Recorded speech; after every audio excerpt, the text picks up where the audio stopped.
MSR Forefront with your host, Stephanetta Harmon.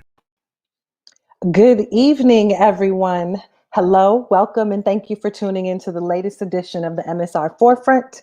I am Stephanetta Harmon, and I am excited tonight to moderate this ongoing roundtable discussion series presented by the Minnesota Spokesman-Recorder.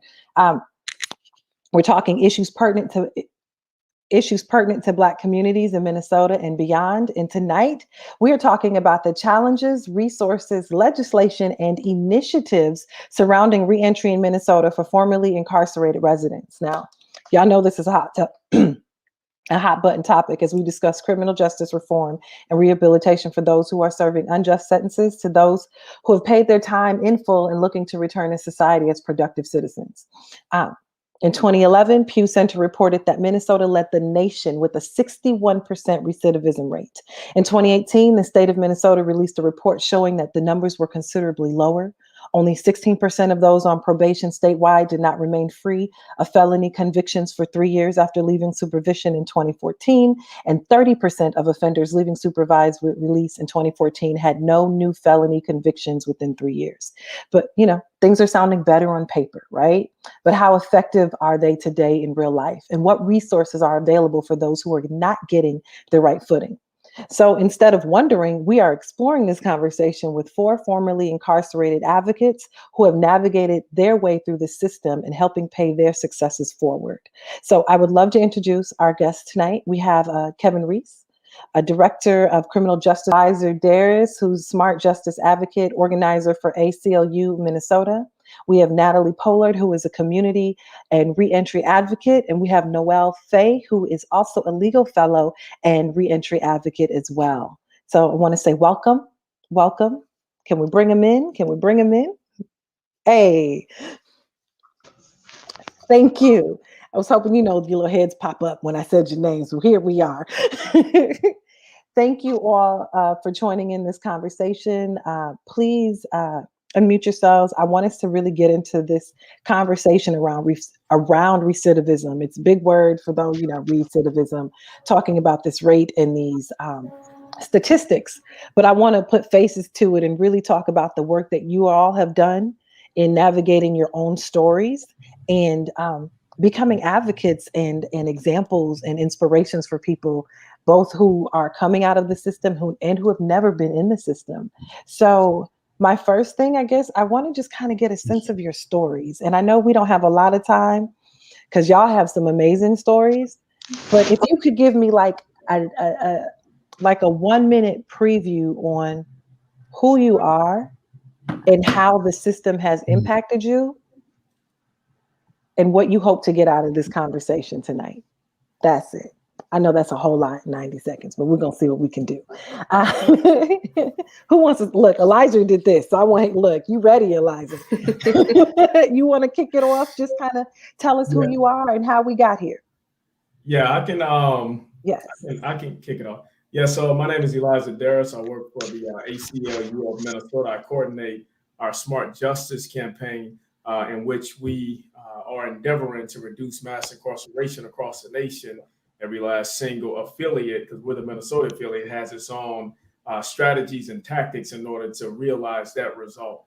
And so here in Minnesota, I really focus on prosecutorial reform, stretching out the electorate, and really going into atypical places and allowing for advocacy to happen in those spaces. And sometimes they shock when we show up, but you know what? They just got to get used to it, because those who are closest to wherever the issues have arrived from, those are the ones that should be most centered in helping to find those solutions, because we're directly impacted, so we know. And so, I did about 17 years in prison. I was arrested when I was a child. I was 15 years old. I decided to go to trial. I fought. I lost.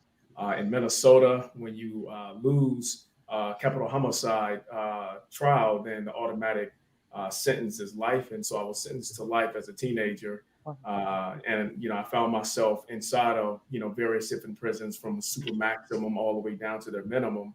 But I was very fortunate to run into men in there who had the most towering characters, even to date, that I've ever ran into in my life. They mentored me, trained me, and really helped to steer my life to such a point in which I had more hope and faith in who I was and what I could do. I ultimately began studying law as well, fought, got my life sentence reversed on appeal, got out.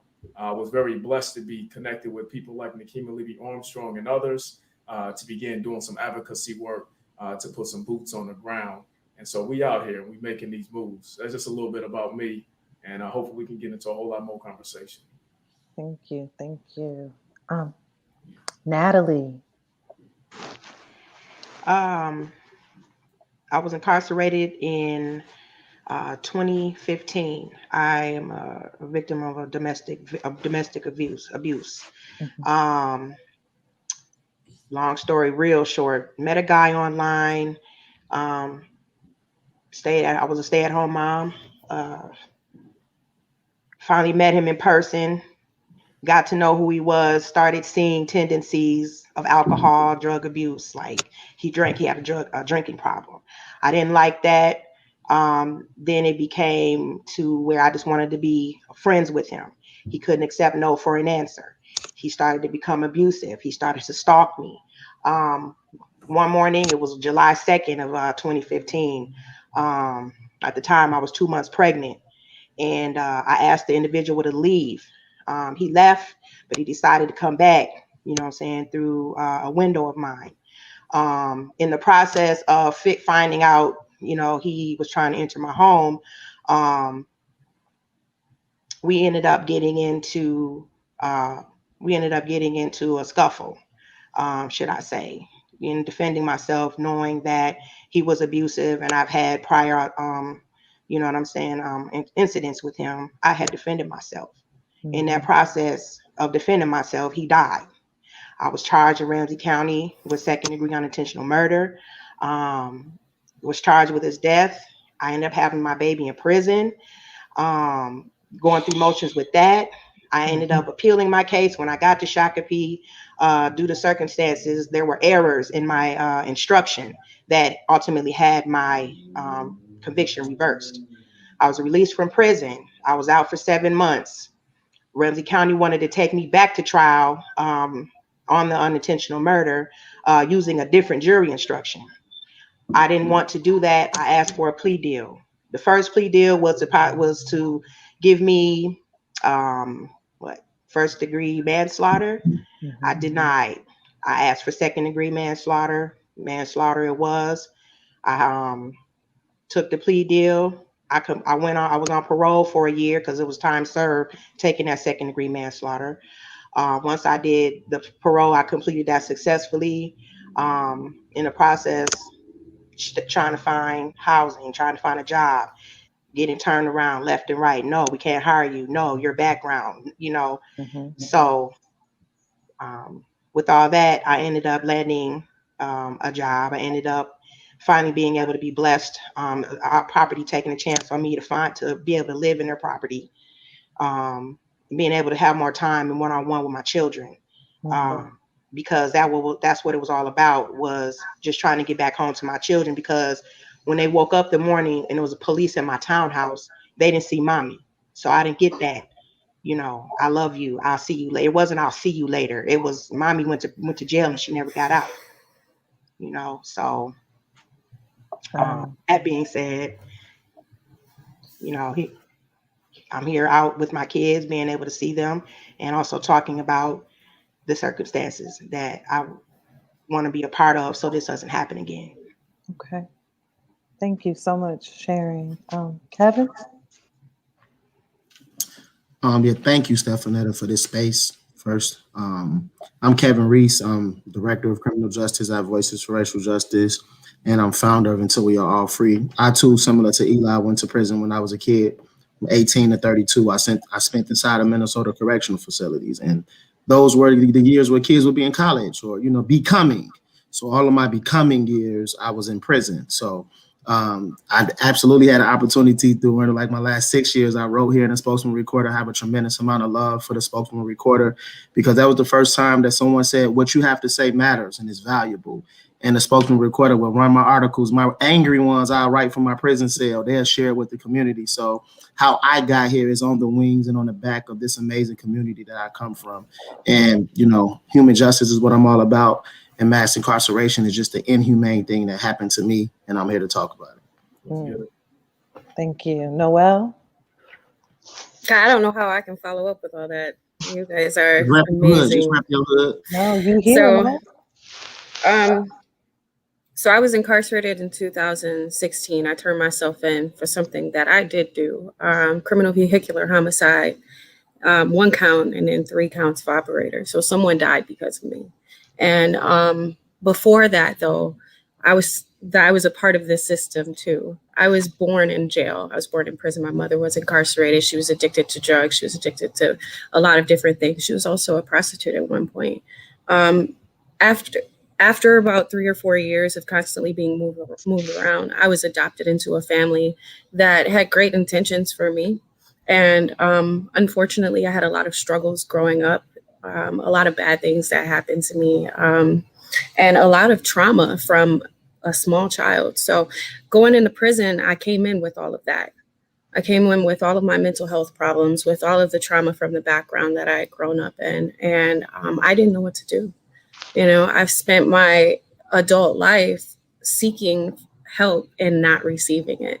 But luckily, the family that I was raised in, my mother, she's a very resourceful person. And I took some of that from her. I was able to learn how to communicate. I was just talking to Kevin about this earlier. I was able to learn how to communicate in a way that other people would understand what I needed. So now, after getting out of prison, after doing 3 years in prison and getting out in 2019, I decided to go to Minnesota Adult and Teen Challenge because they had something I needed there. Their mental health programming and everything that they have to offer and the amount of people that they place in your corner as an individual was something that I needed, along with my relationship with God. So after getting out there, I got a job working for them. It was just a 2-month internship, but I was advocating. I was a youth prevention advocate talking to teens about drug use and the problems that come with that. And then I recently was hired for Mitchell Hamlin School of Law as a reentry legal fellow, which is an amazing honor. It's a new position. Apparently it's never been done before, but my main goal as a part of that is to provide help to the people who need help by talking to the people who don't understand them, basically. You know, so there's a big disconnect and there's a big barrier in communication. And people don't tell the people that are above us, the people that are in power aren't specifically reaching out and telling people who need help, hey, we have this for you. So that's what my goal is. That's what I aim to do. I aim to direct people based on my own. So I'm not a professional. All I have is my story, but I know what worked and what didn't work. And I'm sitting in my own apartment that I've had for 2 weeks. I'm working from the bottom up. So I'm just here to share that with you. First of all, I got a slow clap for all of y'all because you all are inspiring and have moving messages in your story. One, whoever is tuning in right now, thank you so much for tuning in to the MSR Forefront. We're talking about reentry right now with 4 community residents, advocates, folks who were formerly incarcerated and who are paying their success forward right now. If you have questions for them, if you have questions about this topic and want us to talk about it, please drop your comments in below this video because we want to hear from you. And I want to just touch on, like, you all have a story, right? You all have different ways that you got here, but you've all found success. And I would love to explore how community impacted that. And were the resources that we're talking about that are available, how hard or how easy was it to access them? And did they really do what you wanted them to do? Because that's the real thing. Like once you walk out the doors and it's like, hi, you're supposed to make it. And people who ain't never been in ain't making it. Let's be real about that too. So you have like the double expectation. So the first question is, what role did community play for you? And then the second part of that would be, were the resources easy to access? And yeah, let's start there. Well, I'm glad you differentiate in there, because I mean, there's a differentiation, like when we're talking about community versus resources, and those who, have the ability to move resources around and give access to resources. Whether we're talking about, those who are part of the nonprofit industrial complex, governmental entities or landlords, or like whatever that is. So that's a different conversation. But for me, in terms of community, I have been overwhelmingly embraced by community. It has been very nurturing and fulfilling. And I'm from St. Louis. I'm not from Minnesota. You know what I mean? I never lived in Minnesota before. And so for community to embrace me at the level that it had, right, with the love that it had, and with the energy and the passion that it had, to show me around, to open up spaces, to challenge me to go higher, to give me opportunities. That right there is, I would say, second to none, right? Like that right there is why I'm sitting here, able to move in the way that I am now. Because if we leave it up to them, right, those who control these resources, right, I'll be dead in the water. I mean, I found myself begging some of these so-called nonprofit organizations while I was on the other side of the wall for access to the resources that they claimed they actually had. An example, before I let the circle rotate, I called one particular organization. They had a black man on the front of the flyer. He was looking really happy, This was a man's reentry program. I had been staring at this dang flyer for probably several years, waiting on my opportunity. And so when I finally got close enough in time to finally call this dang number, they never answered the phone. So I got three-way, and I was like, what's up? Oh, they said, well, we don't answer calls from prisons. I said, well, then how the heck are we supposed to get connected to the program? I said, well, then fine. Look, listen, I'm three-way right now. The calls wasn't even going to cost you nothing because I'm paying for them, but I'm three-way right now. I would like to get access to the program. They turned around and told me they don't offer services to any of the men in the men prisons. I said, y'all got a whole man on the front of the whole flyer, right? So I would imagine that, that's some material they give the funders, they get all these funding dollars, but now all of a sudden when it's time to access these services, ain't nothing happening. We had a reentry book with hundreds of names of landlords. Every last single one I called said, what? I don't offer no housing tell the people to get my name off of the list. So community, A+. I mean, I could not have asked for more personally. But in terms of those who got access and control over those resources, yeah, that's what a lot of work is still needed to be done. And in fact, if it wasn't for community, I'd be dead in the water. Okay. How did you get to the resources then? Who wants to touch on that real quick? How did you get to the resources? Well, I would say I want to go back a bit. When we're talking about community, a lot of people in prison, right? Because community or society said that they had this thing called abnormal behavior. They did this thing called anti-society, anti-social behavior is why they send you in prison.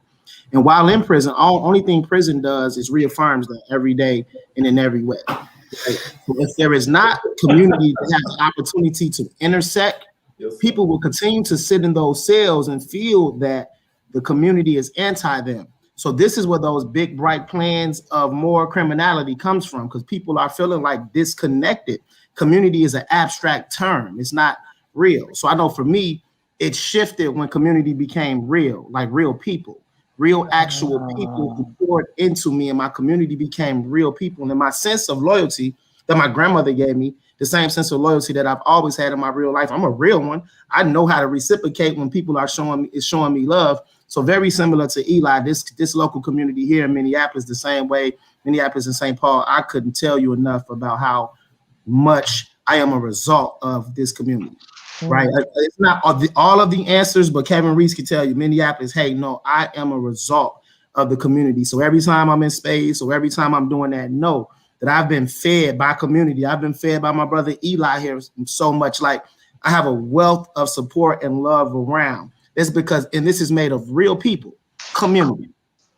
And then when we get to talking about resources, right?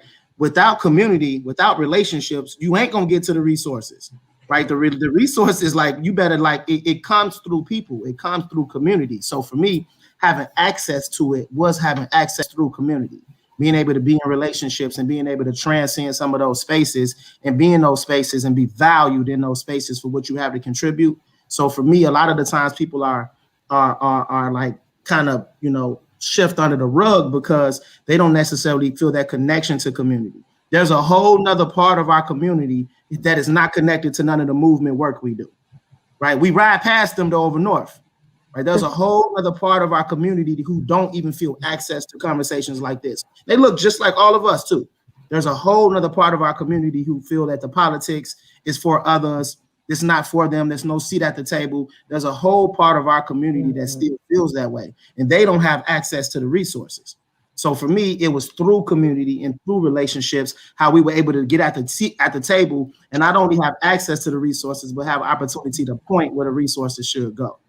So what was available? Luckily enough, I had so much community support and family support for me that I never necessarily have to do it in that way. But what I do know that the stuff that is available is not necessarily connected to every individual because everybody is we're individuals. So they have these centralized approaches to it, like one size fits all, and it doesn't work. So when they try to fit people into like round pegs and it don't work, they will say that the individual didn't work, not the treatment. Right. So a lot of the time, you know, what people need is not afforded. They don't get what they need. Everybody needs something a little bit different. So I believe we get to the solution to that by changing community from an abstract term. And we can't start investing in people like at reentry. It's too late. People at reentry. We need to catch people when they're in those cells and they feeling disconnected from community and disconnected from their family and disconnected from this thing that we call society. Right, we need to reach them then and say you are loved, you are valuable, and there's a seat here for you. They're gonna spend the rest of their time in prison preparing to what they're gonna do to come home and contribute to it. So we hear that on the brother side. Natalie, Noel, was that the same for you on your side for the women's? With the disconnect with this abstract idea and then not being able to even pinpoint those resources without having someone to walk you through to them. When I found out that my appeal came through, I immediately got into survival mode, and I wasn't even out of prison yet. Survival, when I mean survival mode, was meaning, okay, I know that I have money on my JPay card. You know, it's a card that we get when we get released. How was I going to utilize this money? I need a vehicle. I got my driver's license reinstated when I was in there. I took the written test and passed. So when I got out, I had my yellow paper. So all I had to do was go, you know, get to the DMV and get my driver's license. Now was in there stacking that cake up. Okay. What? So when I got out, I had a significant amount of change. And first thing I was thinking about, okay, I need to give me some clothes. I don't know how to say it. I'm not trying to sound like it's all about me, but I basically was my own resource. You know what I'm saying? I had to think, what do I remember from, you know, being a single mom, trying to find resources to get like all these places that I remember and people that I network with from like church. I'm thinking of all this stuff while I'm in prison. You know, pace like you know how an animal or a lion pace back and forth in a cave, like they thinking, what am I going to do? I know I'm going to get out. What am I going to do? So I got into that mode. And when I got out, first thing was to give me some clothes, got me some clothes. Second thing was, all right, I need a vehicle. I can't do this train. I can't do this bus. Because the next thing I was thinking was temp services. Let me figure out a little resume. Let me tweak it real quick. I had all of this stuff real quick getting out. So I had to figure how was I going to get on my feet and be able to have a vehicle and then try to be able to find some type of job so I can navigate maybe a studio. The fight was to find some housing. I got out. I went to one place that I remember used to come to Shakopee and talk to the ladies. When I got out, I remember that name and I went to that location. When I went up there, it was like, you know, a table and it had resources like pamphlets and stuff like that. So I asked a couple questions and then they gave me like a little care package. And I was like, I don't need a care package. I need a job. You know what I'm saying? I was told, I remember coming here, you know, coming out of incarceration. I remember this name. I locked it in my brain. So I'm coming here trying to see, you know, what could be helpful for somebody like me coming out of prison. oh, well, you can just grab these pamphlets and call the numbers on there. And if we have any other resources, we can give you a call. And but for now, that's pretty much all we have. Okay, thank you. So I took that, looked through there, call United Way. I mean, I like to talk you get a lot out of a conversation. So in coming into meeting with people when I was working at temp services, I was asking questions. Hey, you know of like a job where they hire people who have a felony background, or would you know of a property that takes people, you know? So I've always, when I'm meeting and connecting with people, I'm always asking questions. How I ended up to this very point where I'm at, I was blessed to work at Restaurant Depot, and it was in St. Paul. And I used to be a cashier there. People come through the line all the time. I ended up coming across a woman, and I was talking to her, actually, a friend of mine that I met through another good friend of mine, Erica Garrity, the director of the Prison Doula Project. And she's also my doula while I was pregnant in Ramsey County and at Shakopee. Love her. Hi, Erica, if she's watching. Anyway, I got introduced to a friend of mine through her, and I seen him come through the line one day. He was getting some stuff for a restaurant. I said, man, I didn't know you worked at a restaurant. He said, yeah. He said, you should apply, you know, and you should come check it out. And so it so happened that he told me who owned the restaurant, and her name is Emily Hunt, and she's the founder of All Square. Love her. Hi, Emily. So I actually, it was a coincidence that one day she came through my same line, cashiering, and she gave me her the Restaurant Depot card. And I was like, Emily Hunt. I said, I remember that name. I said, you know Tommy Franklin? And she says, yes. And I was like, he told me to come to All Square. And she was like, absolutely. So long story short with that, I went to All Square. I got a job there. In working at All Square. Can you share what All Square is? Because folks don't know the service that they provide. Real quick, just real one sentence, real quick. All Square is a 5-star grilled cheese restaurant located. Well, don't even matter where it's located. What does she focus on? On hiring? She focused on hiring people who have been formerly incarcerated, who had a barrier. Like someone who had a background, whether it's a misdemeanor. She helped people who had barriers to housing and who were formerly incarcerated get jobs, and to start them with having a job history. And super important. So we made gourmet grilled cheese sandwiches and had a lot of support from the community. Great, mate. Okay. Check out All Square. They're still open. You know, might have to reserve you a spot, but they're definitely worked at All Square, and in connection with them, it was a psychologist I was working with. She pointed me in direction of a women's group that basically focused on the housing issues in the Black community. In working in that group, there was someone who heard, I was telling my story to. She made, when I tell you, people come into your life as lessons and blessings. And continuing to pray, to stay in prayer, and continuing to ask questions, and continuing to be hopeful and faithful. This woman basically came into my life, was like, I'm going to help you get an apartment. I know it's going to be a little while and some things that I have to do, but there's some things you have to do as well. I did everything that I needed to do, asked for letters of recommendation, provided the reason why I was incarcerated, provided the reason why I felt like they should let me rent, everything as far as being talking about my kids. So being able to be blessed, that's how it led up to me being able to have an apartment. Okay. You know what I mean? I started out coming out of incarceration like as my own resource, navigating what I remembered, you know, and talking and networking, asking questions. And Noelle, that piece, I know we're coming along here. I'm really asking this because a lot of times we talk about recidivism and criminal justice reform, we forget to hear the stories, right? We always talk about the numbers and how a system is failing us, but I know a community is uplifting us.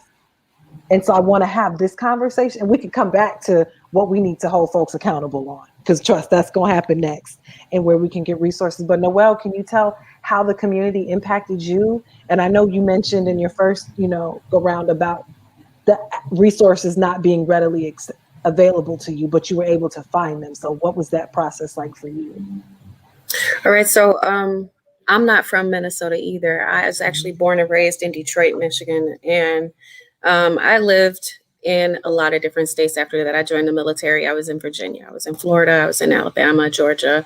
I've moved all around. And in that process, I've learned that each state is completely different with how they want to help you or not help you. So kind of had to learn how to survive. I was homeless for a little bit because my ex-husband was incarcerated for 10 years for robbery, for armed robbery, $500. And so now I've got myself and my son to take care of. So I left my son with my mother-in-law at the time. And I went and did what I had to do, or what I thought I had to do at the time. So I've been somewhat of a wanderer. I've never understood the sense of community that a lot of people talk about. I was moved from home to home when I was at like the core ages, when you're supposed to know that you're loved and you belong.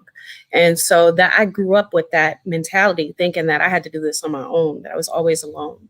And so going into Minnesota prison to Shakopee, I was here for all of 3 weeks before I got into the accident. And then I went home to Detroit or to Michigan, and then I came back and turned myself in. I didn't know anyone. I had no clue about Minnesota, what they had to offer. All I had to go on was the pamphlets that they had, so because of my charge, I had to go through treatment. And while I was in there, and they had this little resource room, they wanted to call it resource room. And really what it was a place where you can get arts and crafts. So, we like the glitter and the construction paper and all that stuff. That's what they had to offer us. Now they had all of these resources. And the resources were in pamphlets tucked down underneath things, back in the back of things. Nothing was organized. Nobody ever asked for them. Nobody ever told us that they were there. So I heard about Teen Challenge through someone named Gina Evans. And Gina Evans is an amazing, amazing woman. And when I heard her speak, I knew I wanted that power behind her voice. Whatever got her there, I wanted it. So I followed that path, and after a while, I started developing relationships with older women who would help me and guide me, or just be a listening ear. But ultimately, I found that resource on my own. And after going to Teen Challenge, I got as much as I could from them. I won't say that everything about it was perfect, because it wasn't. But the biggest resource, the biggest thing I got from them was mental health. And that was getting a psychiatrist, getting on the right medication for undiagnosed mental health disorders, making sure that my PTSD was taken care of, starting therapy, because everyone needs a therapist. But all of these things I came to realize on my own that I needed, or else I wouldn't be able to function as an adult. And no one was telling me that I needed them. I didn't know that the things I went through wasn't normal until the first time I went to prison, So I struggled with that. Now, getting out of Teen Challenge, I thought for sure I was going to stay with their program. I knew without a doubt, but they told me that I couldn't go to their leadership program because I had, because my mental health was on red, or orange, for the whole time that I was in there. So because I had this mental health disorder, because I was honest and open about the things that I was going through, they denied me access to that place. So I was heartbroken. I didn't know what to do. I didn't know how, that was my offer you services to help with the mental health, but they identified it. So I had a psychiatrist who was outside of Teen Challenge, and I still stick with her. Okay. They introduced me to her, and then I found a therapist through Nystrom and Associates. So that was something I had to do on my own. I had to call. Other than that, what they provided me was personal development skills. Was the ability to communicate and have boundaries, and things that they don't teach us growing up, because apparently that's not important enough to put in our lessons. So why I am here right now is because of the individuals that have come into my life. Like Natalie said, there's just one person here that will come in, and that person saved my life and they don't even know it. It was never a community. So that's where I've been. So getting my apartment, I went on Facebook Marketplace. This is a new thing for me. I went on Facebook Marketplace and I called every one of those people that for the apartments I wanted. And the first thing I said was, listen, I don't want to waste your time and I don't want you to waste mine. I have this felony. If you want to know more about it, that's fine, but I can pay the rent. And most of them said no. And I made sure I didn't call any of the corporations or the major hubs for finding a place to stay because I knew they would say no. I mean, you got a death on your record. Why would they want you there? You're irresponsible, all the labels. So I just so happened to find this nice Russian guy who didn't care about that. Apparently he went to prison in Russia when it was called the Soviet Union. So he wasn't too concerned about that part. He just wanted to know that I could pay rent. That's how my process went. So I'd like to say that I had the community, and yes, Teen Challenge did provide me with a place to feel safe so that I wouldn't be homeless, and they provided me with the skills that I needed. But for the most part, this process has been one step at a time, one day at a time. So all of you, again, different stories, but same common thread of finding the people, a person, a community, that wasn't necessarily the standard resource that is being built or communicated in the real world, right? So we see all these policies. We see let me lift up POP, power of people. I didn't mention that, but power of people, literally. Can you hear me? Yes. Okay. Sorry. You're getting all close to the monitor. I'm just like, because you far away, and I felt like I could get closer, but it didn't work that way for me. Okay. No, but power of people with Shane Price. That was the first independent living space that I ever had in my life. Oh, okay. Shane Price got me my first car and challenged me to start driving. And but he's not systems, he's community as well. But it's people like that and the situations like that. So I do want to pause and lift up power of people just because of how many lives that program is pouring into like mines. So since we're talking about like the resources and what was available, POP most definitely was and still is available. It's the largest reentry group right now, ongoing. Okay. If anyone's tuning in who has questions, please drop them for our 4 guests tonight. I want to circle now into, and Kevin actually wrote this a while ago and talked about, for Spokesman, when you had talked about that the system on paper was meant, there was all about reform and rehabilitation, but in practice, it wasn't there for you. And so there was that disconnect that you did touch on, and I'm just seeing it in everyone's conversation about you're in a place that's supposed to provide rehabilitation. I know that some of you, like Eliza, I know your story, you fought for education, you fought for courses when they weren't readily available to you, or they gave you a runaround for it.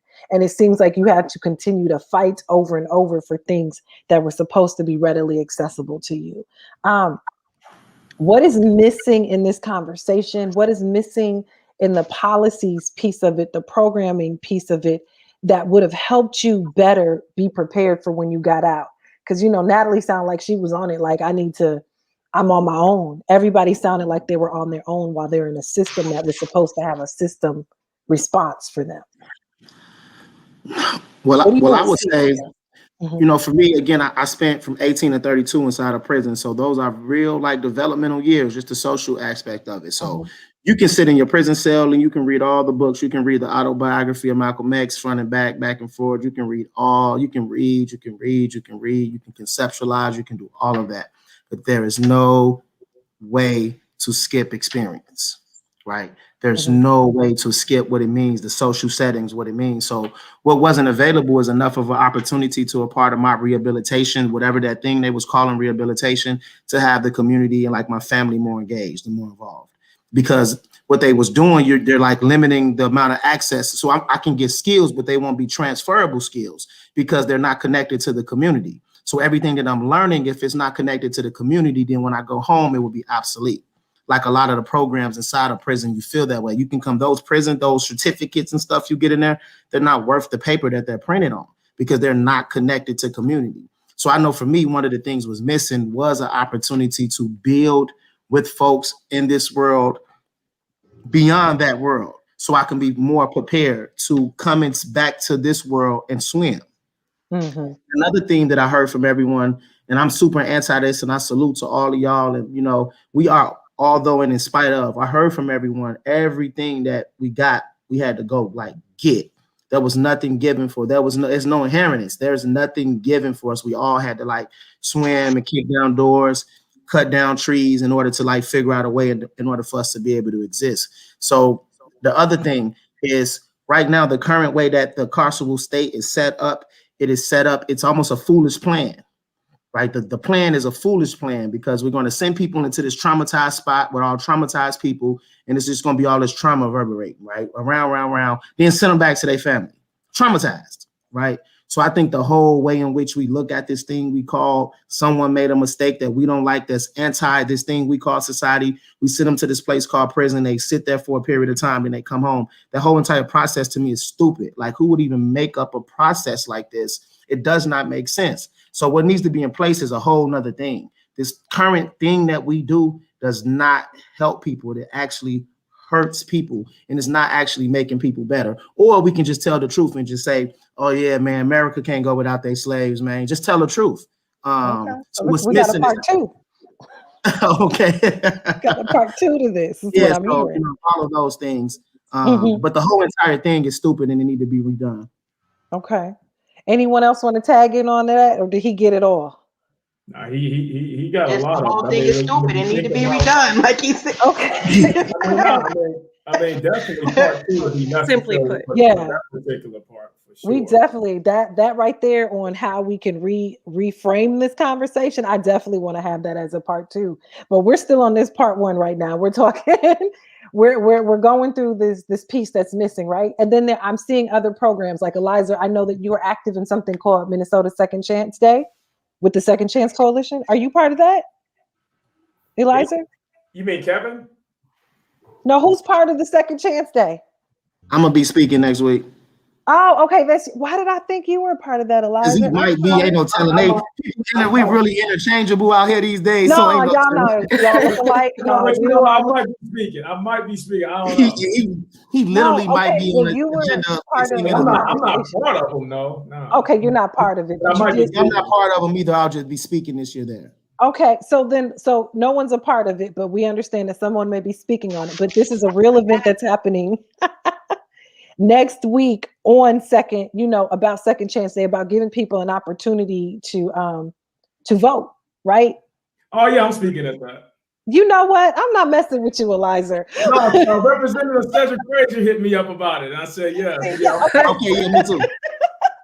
I'm like, I swore that you were. This is why this is called a kitchen conversation, y'all, because this is really at the table. And this is how we have these conversations. So Second Chance Day is happening next week. And it's really about, so we're talking about, what is it? Some people are on 40 years worth of probation when they get out. 40 years? 40 years of probation? That's just And the real kicker is that like they really be busting them rural Minnesotans to the white meat, like all of them farmers and fishermen, and like, they be catching them up here and them with 10, 20, 30 years. And so like, y'all ain't just like hitting us with it, y'all hitting them with it. But we did do a lot of organizing over the multiple years, actually, which culminated last year. And so right now, statewide in Minnesota, there's a cap on the amount of probation that someone can get. And that cap now, and this is really recent, this is like within the last year, this cap came. Yeah. But that was us organizing. And actually someone formerly incarcerated was actually part of the Sentencing Guidelines Commission that created that. And so now no one can receive more than 5 years of probation. If there's any kind of a departure, it can only be slight, and they got to state very specific reasons. Okay. And so let's talk about this. The Second Chance Day on the Hill is happening on the 23rd, which is next week. And it's Second Chance Day on the Hill by the Minnesota Second Chance Coalition. What exactly are we doing when people show up for this? Real quick, I'm going to drop a link in the comments, y'all, for those who don't have information, but I just want to get a little sense of it, because people are wondering, what are the resources outside of just this conversation? Like, who can they go to, or where can they do something that's active? Well, I know for me, the Second Chance Coalition would be an opportunity for folks to kind of be informed It's more informational to be aware of what the issues may be. Okay. And if any of those issues is connected to them, where they'll be able to know where to go to advocate, right? Or, seek support, whatever their acts may be, they'll have a better idea about, the landscape. Because again, like I said, us who be in movement work, there's a privilege to this. I'm gonna be honest, like, because I come from nothing. Eli, I come from the other side of the track. So being like, a part of the community where people call you and tell you about stuff that's going on. I'm from the ghetto. I know my grandma didn't get no calls about what was going on. So I know this is very different for me. This is generational. This is different. But I know for me, the second chance day is going to be about making sure that I know for me, I'm going to push. A lot of folks didn't get a first chance, right? So the privilege of like having a second chance is a lot of privileges that we didn't even get afforded that. So I will be there to just speak my truth, right? And that truth is, I'm gonna go back to that whole entire thing that we do to people is wrong, and actually it's criminal. And I'm gonna quote one of the Mr. Wilson. He told me one day, the criminal justice system ain't nothing but the white man's welfare system. You know what I'm saying? Okay. So bless everybody. All right. Okay. So there's this rally, right, happening next week. That's one piece. What you all have different organizations that you are part of. I know there's a question, even our publisher asked, is there any one place that people can go to get support, or is it kind of this potluck conversation that we're having now? Like, is there a link that we can go to? Is there a number that y'all laughing? See, stop. There is no. The answer is sadly no. The answer is there is no place to go.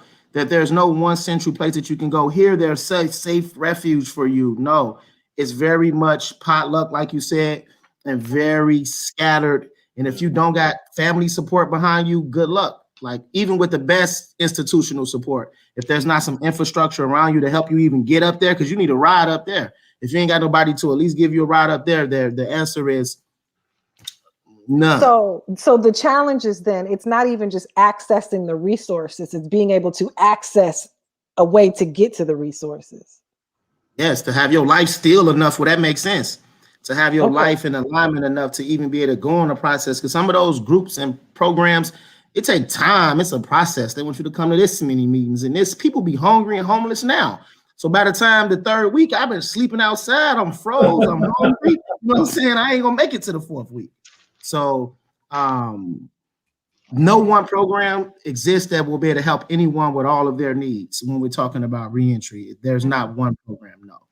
Wow. So, but what I'm going to need from all of y'all, because I got all your emails, is you're going to tag me and drop every link that you have connected with, so we can have you guys as a resource link. Because right now, this conversation is touching so many people in the comments. They're like, no one talked to them about it like this. Because, we hear the other side about how things are failing, but we're seeing you, and you guys are all still shining examples and inspirations to other folks who are coming out, who are looking for a new chance. You made your own way, and you were able to enlist community to do that. So yeah, I'm gonna need all your links. What are you doing? I'm seriously, like on a day-to-day. You have, Voices of Racial Justice. What are you doing with that on a day-to-day? What does that look like, and how is that impacting this movement of giving new opportunities for people coming back into the real world? For sure. I know at VRJ, the Bridge program that I'm still the director of criminal justice that I run every day. What was important there was to create space to have similar conversations like this, because the reality is, I would tell everyone, nobody ain't gonna help you like you help yourself, right? Like, there's no one organization that will help you from A to Z. So to create space to have these conversations, and then the follow-up to be, okay, but I can get a little help with this, but I can get a little help with that. That's first and foremost. Second, I answer calls every day from the brothers and sisters who's currently incarcerated, right? And making community concrete to them, making community not an abstract term to them no more. Like, community is like me, and I can introduce them to other people as my friend and as my colleague, not an offender, not an inmate. No, as one of ours. Minneapolis, I introduce them as Minneapolis own to folks, to make sure that they have what they need while they're still in there, to keep the hope, to make sure that they have books, make sure they got money on their books, make sure that they can be able to call their family, and making sure that I'm like a embodiment of being a resource to them, because that's what community was for me. being a resource to them. And not until we are all free, man, we here to get it all back. We are here. James Baldwin sent us. Like, we are here. We're the fire next time. We are the generation of people who were directly impacted by mass incarceration, and we are back to get it all. And that's what we do every day. So anybody can hit me up with that. I pull up on a lot of real-time stuff. But until we are all free, I'm still really building. But right now, I move as a real one. So just hit me up and we can have a real conversation, and whatever I could do for you, it'll be done. Okay. Noel, you're a legal fellow. What is you chose to get into the legal justice system after this? So you know that was not missed by me. Trust. You went from incarceration to being a legal fellow at Mitchell Hamlin. You know, Hamlin's my alma mater. So let's really talk about this. Like, that process for you, and what do you see that is impacting change for you and the community around you and folks who are coming out right now? Okay, well, I had to let you know. Like, you know, yes.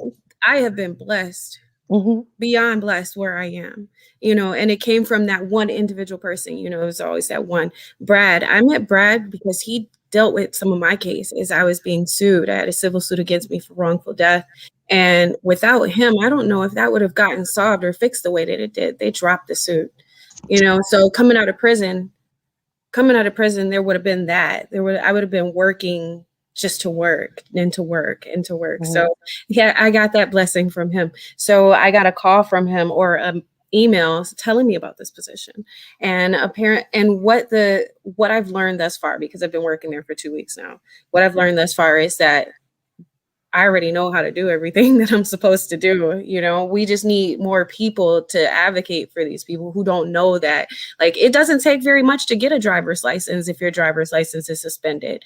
I have to get it. I'm on a limited license. So I drive for work purposes. You know what I'm saying? I was on parole. Like, what happens after you get off from parole? Like, what happens during parole? Can you go and do this? Can you do that?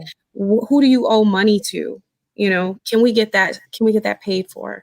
In housing and expungements. I mean, learning about the difference between an expungement and a pardon is probably the best part of this job, because how many people have been, or what I've recently learned is that how many years has it been since the last person had a pardon extraordinary before mine, right? Is that what he had? He had a commutation, right? So how many years was it before that? You know? Wow. Too many. So the focus is to try to get people those resources to get over the barriers that they have, you know, that allow you, like, why do you have to have a pardon or an expungement to get a job or to get a place to stay or to buy a car? You know, I tried to invest in a newer car, and I had the guy tell me on the phone, no one is ever going to sell to you. So you should just take this offer. What? It was like $400 a month. For $450 a month for 2016 something. He's like, no one is ever going to invest in you. No one's going to give you this loan. Like, you know, so it just doesn't make any sense to me that I'm sorry, that really made me mad. You know, it just doesn't make any sense that we have to go through all of that. To me, that they have to go through 3 to 6 months, so 6 to 12 months of waiting period just to be told it's okay, now you can go and look for a job, because they won't know that we put you in prison or that this is on your record, you know. So that is the main part, is the pardons and the expungements, and hopefully we can get more of that going. But there's also the bankruptcies, because sometimes people need help with their debt. There's also the driver's license, because sometimes people don't know that all they got to do is pay the $680 to get their license back, you know. And it's as simple as that. Sometimes people just need to know that if they don't go to a major corporation or one of these big companies who are renting apartments, that they can get an apartment on their own, you know. So it's basically just finding those resources and connecting people together. So, you know, in this legal fellow position now, we are going to tap you so that we can share some of these resources for the Minnesota Spokesman-Recorder. I'm just saying, like, you all have a wealth of information, every last one of you, to share with the community in different ways. So what? I have to give this to Brad Colbert and to John Geffen. Okay. You know, I don't think they know about this yet. They will tomorrow. But they are the reason why I have this job, and they are fighting. There's not very many people who are in power like that, who have that, who will listen to what we have to say. And he sits down and he listens to me, and he listens to everyone, both of them. They listen to everyone who they come into contact with. And so it's thanks to them that I have this job, so I can give that to them. Okay. So, Natalie, Eliza, who wants to tap in next? Jump in on like the impact that you want to continue having with the work that you're doing. Okay, Nat. What I have in mind, I want to say, like your 5-year goal, or where do you see yourself in 5 years?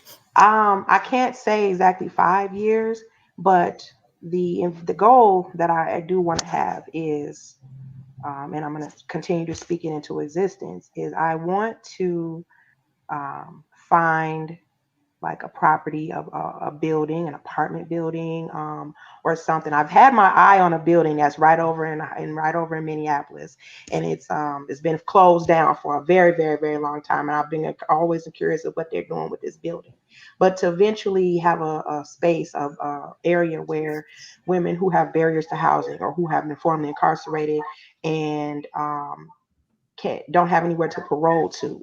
If they don't have to go to a halfway house, they say, well, I don't have nowhere to go. Then that's where they would be pointed in my direction, saying, well, this is an organization that helps women who are coming out and don't have resources or finding a job. You'll have some stable housing. It's basically like a transitional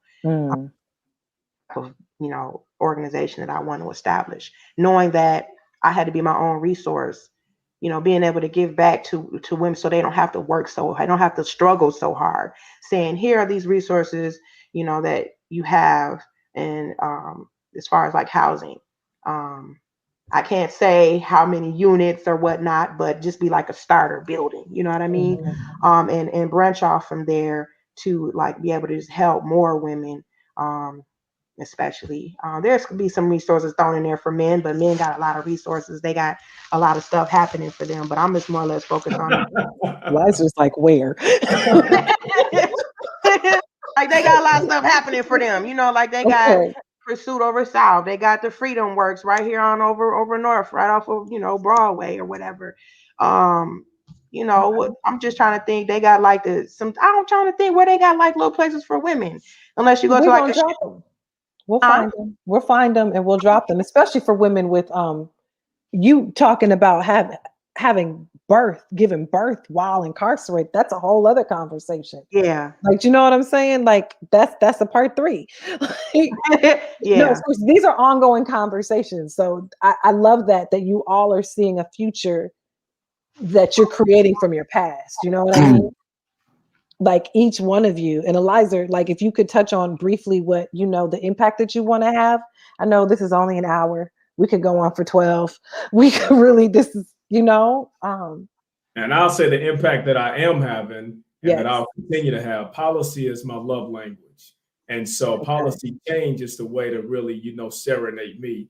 And so just to continue to like advocate for changes in laws, practices, procedures, accountability. I love accountability. I love bringing accountability. I love situating myself and those that I love to such an extent that we can hold people who thought they were empowered accountable. And Noel, that particular position that you're talking about, we actually helped to shape and fashion that thing. People like me and Kevin, they came to us and we helped to shape and fashion that, right? We created that. You know what I mean? Because we're in these spaces and places. We are empowered. We have the ability to use our voices and our power to create the change that we want to see in this world. We ain't the tail. We ain't none of that stuff, right? We're sitting around the tables as equals, pushing and driving this agenda. And for me, that's exactly what I'm going to continue to do. Continue to level up so that I can continue to bring those, who are with me and give more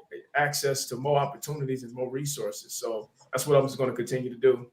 Thank you. No, seriously, this We have so many different layers to peel on this conversation. I just really wanted to make sure that we were sharing your stories today.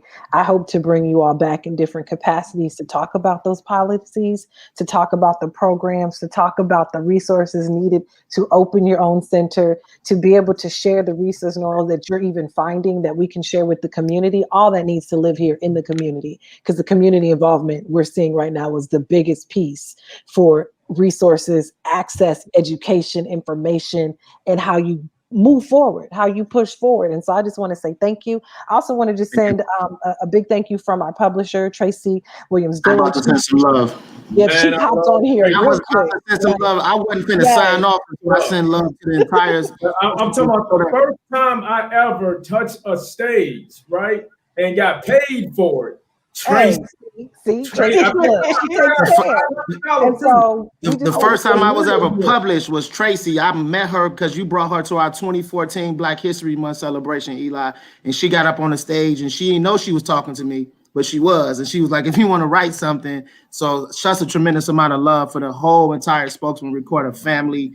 I don't want to be in a Minneapolis that the Spokesman-Recorder ain't in. So I love y'all all so much. And I want to give space to Sister Noel and Natalie as well. Eli, I see you Saturday, man. Ain't nobody worried about you. Just I know the experience of them sisters going through the Shakopee Correctional Facility. I know it hurts our bodies the same, but when our sisters go to jail, it's a different thing. It's a totally different thing. And so we're going to continue this conversation, but I thank you all for tuning in. Thank you all for your comments, for your love, and for just hearing all of this information that we're just not getting in a story, right? We're not getting this in an article. This right here, this Roundtable Kitchen conversation is it. So tune in. We'll be doing this hopefully at least monthly, at least every other week, some conversations related to Black Minnesota and the issues that are really affecting us here. Again, I'm Stefanetta Harmon. This is the Minnesota Spokesman-Recorder, MSR Forefront. Blessings. Thank you. Thank you so much. Thank you, Stefanetta, for holding the space. Thank you. Thank you. Absolutely. Peace and love to all the y'all. notes in here too. So Good night, Stefanetta. Thank you. Good night. All right, peace. Thank you. We ain't gonna do